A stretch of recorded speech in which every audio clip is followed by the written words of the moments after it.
তাকে অনুসরণ করে তার কাছ থেকে রাজনীতির দীক্ষা নিয়ে আমি ধীরে ধীরে সামনের দিকে এগিয়ে গিয়েছি।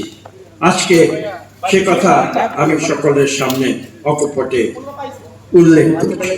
তিনি এমন একজন ব্যক্তিত্ব ছিলেন, মহাসচিব যখন তার টেলিফোন তুলে বাংলাদেশের যে কোনো প্রান্তে বিএনপির যে কোনো নেতা কর্মীকে টেলিফোনে তিনি যখন কথা বলতেন, আমরা গল্পের মতো শুনতাম।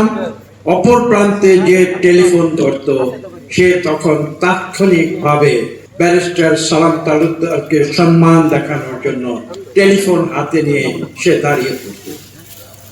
এই কিংবদন্তির মতো কথা আমরা কিন্তু নিজের কানে শুনেছি।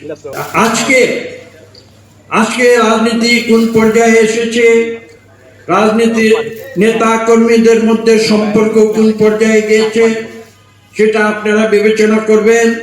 কিন্তু যখন আমরা সালাম তালুকদারকে মহাসচিব হিসাবে দলের দেখেছি, আমরা জেনেছি তার ব্যক্তিত্ব, তার পাণ্ডিত্য এবং তার উৎকর্ষ, এবং সেখান থেকে আমরা রাজনীতির পাঠ নিয়েছি।